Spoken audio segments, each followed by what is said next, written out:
Hello fam, welcome back to our channel true advice. और आज की इस वीडियो के अंदर भाई मैं एक ऐसा डाउट आप लोगों का क्लियर करने वाला हूँ, क्योंकि आपको पता है यार, ब्रेजा जब से हम वीडियो बना रहे हैं तब से बहुत डिमांड में आ चुकी है। और उस कारण से क्या होता है कि यार यहाँ पर टॉप मॉडल को तो नहीं कह रहा मैं, बट ZX तक मैंने सुना है कि भाई बहुत ज़्यादा कंपनी वाले क्या कर रहे हैं, अपनी एसेसरीज यहाँ पर बेचने की कोशिश कर रहे हैं बहुत ज़्यादा।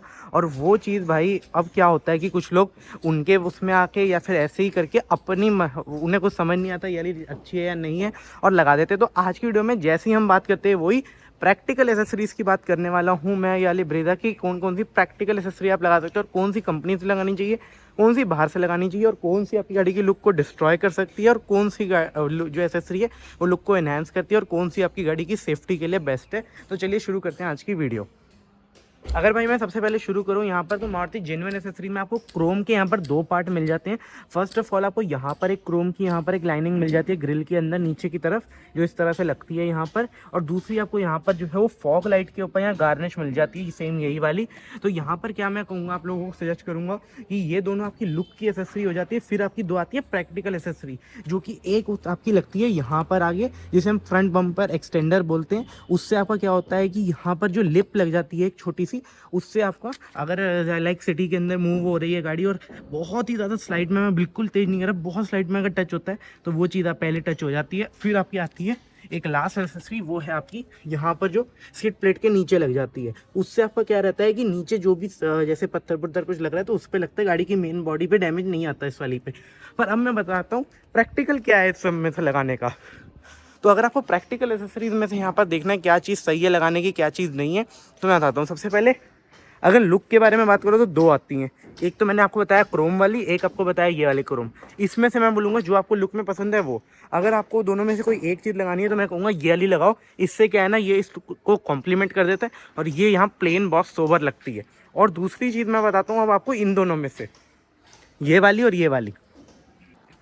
तो अगर आपकी गाड़ी मेनली ज़्यादा हाईवे पे चलती है, आपको लुक एकदम सोबर रखनी है, तो आप ऐसे रख सकते हैं मेरी तरह क्लीन एकदम। सिटी के अंदर आपकी गाड़ी ज़्यादातर चलनी है और यहाँ पर क्या है कि वो आपको डर है थोड़ा सा टच ना हो जाए, तो यहाँ पर आप एक्सटेंडर लगा सकते हैं। बाकी अगर आपकी गाड़ी रफ पैचेस पे काफ़ी ज़्यादा चलती है तो आप नीचे वाला यहाँ पर लगा सकते हैं। उससे क्या होता है कि भाई नीचे कोई भी पत्थर लगे या कुछ लगे तो उसके ऊपर यहाँ डैमेज आता है, इस पर नहीं आता। और वो एल्यूमिनियम का आपको मिलता है, बाकी आपको प्लास्टिक और सबका मिलता है, तो उससे आपको देख लोगे एल्यूमिनियम पे ही लगेगा। ऐसे नहीं है कि आपकी गाड़ी पे वो प्लास्टिक का चिपका रहे हो, एल्यूमिनियम है, अच्छी क्वालिटी का है। बाकी तो ये सारे जो हैं आगे के फ्रंट बम्पर के ये वाले, ये तो अमेजोन से यहाँ मंगाए हुए हैं, आप यहाँ पर लगा सकते हैं। पर मैं आपको प्रेफर करूँगा, ये मैंने गलत लगा दी है, ऐसे मत लगवाइए। इसे जो है यहाँ से पहले मुड़ते हुए लगाइए और इसको भी जिस जगह पे आपको लगाना है वो लगाना है जो गाड़ी की बाहर ज़्यादा निकली हुई हो। जैसे मैंने इसको यहाँ लगाया, ये थोड़ी सी बाहर निकली हुई है। साइड प्रोफाइल की बात कर लेते हैं। साइड के अंदर आपको जो है वो ये वाली क्लैडिंग मैं बहुत रिकमेंड करूँगा भाई लगाने की, क्योंकि भाई इससे क्या होता है कि एक तो देखो ये नहीं है कि आपकी ऑलरेडी क्लैडिंग के ऊपर लग रही है, मतलब ऐसे जैसे मान लो कोई यहाँ पर आ रही हो, ये यहाँ तक लग रही है। सेम क्लैडिंग की साइज़ की आपको मिल जाता है, इसका सेम साइज़।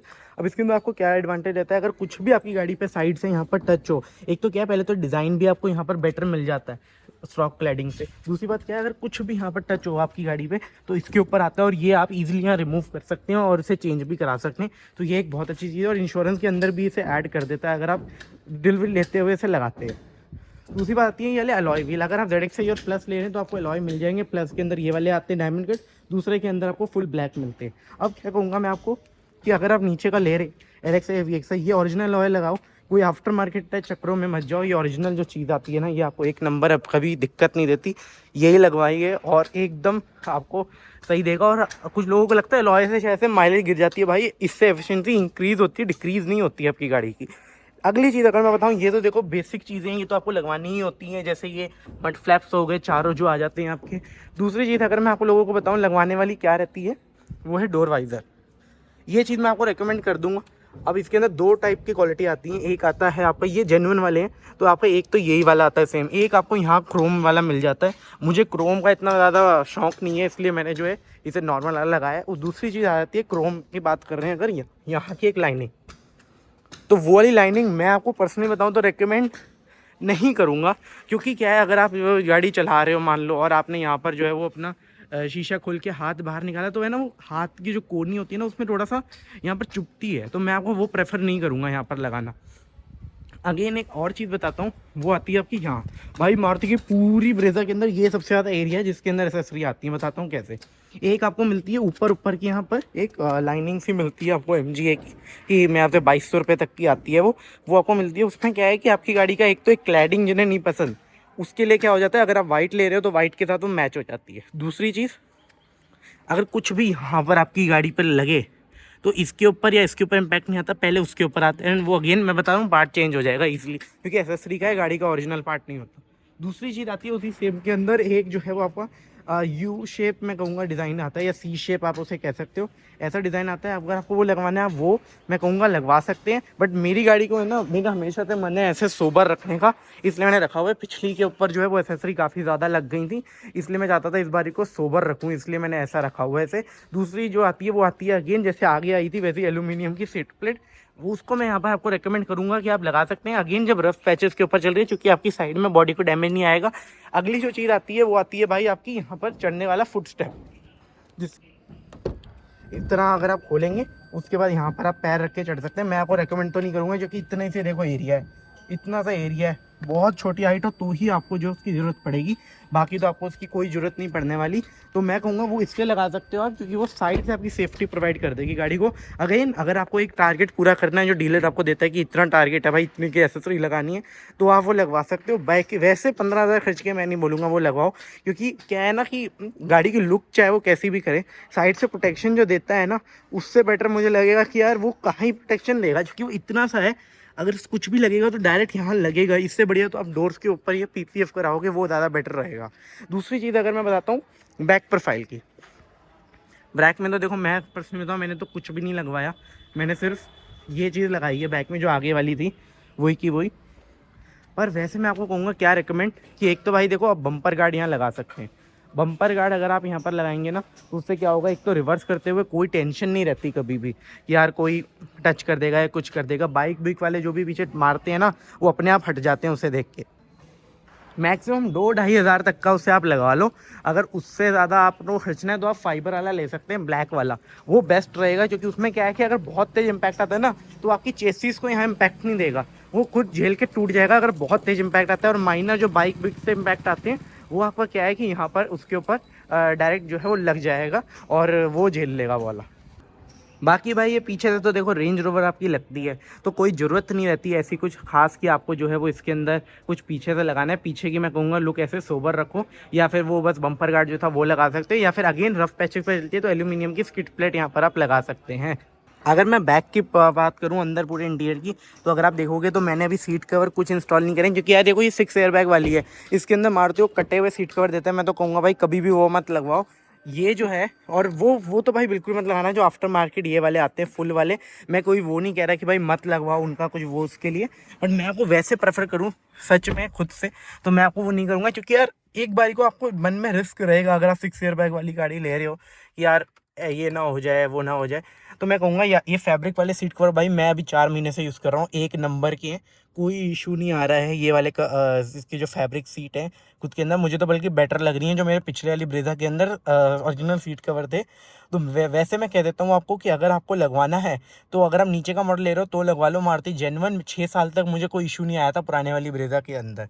बाकी अगर मैं आप लोगों को यहाँ पर जो है वो बताऊं, लेदर रैप स्टीयरिंग व्हील आप एक तो यहाँ पर मैं बोलूँगा आप लगवा लीजिए, क्योंकि leather wrap steering wheel top model के अंदर आता है। बट ये कंपनी से मत लगवाना, ये बाहर से लगाना, आपका सस्ता भी पड़ जाएगा। और वो या फिर है ना, अब एक बढ़िया चीज़ आ गई है नीचे का मॉडल लेके, अब ये पूरा स्टीयरिंग व्हील यहाँ लगवा सकते हैं। बट वही अगेन अगर आप उस पर ट्रस्ट नहीं करोगे तो आप बाहर से स्टिच करवा लो, बहुत बढ़िया स्टिच होता है। कंपनी वाला मत लगाना, बहुत बुरी फिनिशिंग है उसकी, बहुत ही ज़्यादा।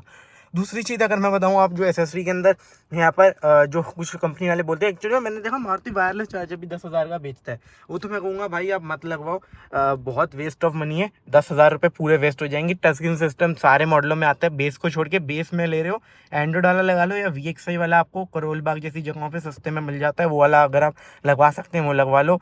बाकी तो आपकी गाड़ी में जो मैट और वो है वो आपकी अपनी पसंद है। मैंने ओरिजिनल कारपेट वाले मैट्स लगवाए हुए हैं। और यहाँ पर अगर मैं बाकी बताऊँ तो मैंने कुछ ये जो नेक पिलो हो गए या फिर मैंने कुशन थे, ये मेरी पुरानी ब्रेजा से ही यहाँ पर सेम टू सेम आ गए, तो उसके अंदर कोई ऐसा इशू नहीं रहा। बाकी तो देखो मैंने गाड़ी को कोशिश की है पूरा स्टॉक रखने का, थोड़ी बहुत चीज़ें लगा रहा हूँ, थोड़ी आगे लगाता रहूँगा। बाकी डैश कैम का भी कुछ लोग पूछ रहे हैं आजकल, तो मेरा जो इशू आया था वो क्यूबो के साथ आया था, और अब मैं यूज़ कर रहा हूँ नेक्स्ट डिजिट्रॉन का A3 मॉडल जो डिज़ाइन बाय DDPi है। एंड ये करीबन 3800 का था, 3800 का, और बहुत ही ज़्यादा जो है वो अभी तक इसमें कोई ऐसी प्रॉब्लम नहीं दी है जैसी क्यूबो वाला दे रहा था। आप देख सकते हैं कनेक्टेड है, और क्वालिटी भी एकदम 1080p अच्छी सी रिकॉर्ड कर लेता है। डैश कैम का अगर मैं बोलूँगा, अगर आपका स्मार्ट हाइब्रिड वाला इशू नहीं आ रहा है यहाँ पर, ये जो स्मार्ट हाइब्रिड वाली है, अगर आप वाला नॉन हाइब्रिड वाली गाड़ी ले रहे हो तो मैं बोलूँगा आप जो है 70 माई का लगा सकते हो। और वरना मैं कहूँगा अगर आप ये वाली ले रहे हो तो मुझे इसके अंदर जो नेक्स्ट डिजिट्रॉन है इसके अंदर कोई इशू नहीं आया, आप इसके साथ बेझिझक जा सकते हैं, और क्वालिटी भी एकदम सही प्रोवाइड कर देता है। और एक और चीज़, अगर आपका आईफोन है, अगर आप आईफोन यूज़र हो तो आप ये अच्छे से ले सकते हो। इसका जो ऑप्टिमाइजेशन है iOS ऐप के साथ वो बहुत अच्छा है। क्यूबो का वो भी बहुत ज़्यादा बेकार था ऑप्टिमाइजेशन। बाकी अगर मैं आपको बताऊं, ये और कोई भी एसेसरी अगर आपको लगानी है, अगर आपको पूछना है ये लगवानी चाहिए या नहीं, आप मुझे कमेंट में बताओ अगर मैं कोई मिस कर गया हूँ। एक चीज़ और भाई, ये जो चीज़ है ना, ये जो इल्यूमिनेटेड स्कफ प्लेट है, ये भाई मैं बोलूँगा कि मेरा बस शौक था, मैंने शौक में लगा ली। बट वैसे अगर मैं बताऊँ ना, ओवर द टाइम मुझे लग रहा है कि ये वर्थ इट नहीं है। वैसे अच्छी है, रात में बहुत अच्छी दिखती है, पर वैसे मुझे लगता है वर्थ इट नहीं है। ये मुझे 3500 रुपीज़ की पड़ी है, विद जो वाटर प्रूफ वायरिंग और वो सब होता है। मुझे वो बिल्कुल भी यार इतना वर्थ नहीं लगता। आगे तो आपको ब्रेजा लिखा हुआ मिल जाता है, पीछे की अगर मैं इस टाइप का डिज़ाइन मिलता है, और ये माउंटेन टेरेन डिज़ाइन है जो सेम आपको यहाँ पीछे क्लैडिंग के ऊपर भी मिलता है। तो मैं कहूँगा यार ये चीज़ आप अवॉइड कर सकते हो। बट हाँ, अगेन डीलर का टारगेट पूरा करना है तो लगा लो। वैसे चीज़ अच्छी है, वैसे आपको बहुत मज़ा आएगा। पर है ना, वैसे अगर कोई टारगेट वारगेट नहीं है तो मैं कहूँगा फिर मत करो ये सब। पर हाँ, प्रैक्टिकल एसेसरीज आपको लगानी है। इस एसेसरी जो मैंने पूरी ब्रेजा पे लगाई है अभी तक, तो इसका कॉस्ट मुझे आई थिंक 15 से 20 हज़ार मैक्स टू मैक्स आया होगा। मैं एग्जैक्ट फिगर आपको स्क्रीन पर लिख दूंगा कैलकुलेट करके। बट बाकी गाइस ये है मेरी जो एसेसरी सारी लगवाई हैं। और जो तो थैंक्स फॉर वॉचिंग भाई, प्लीज़ सब्सक्राइब।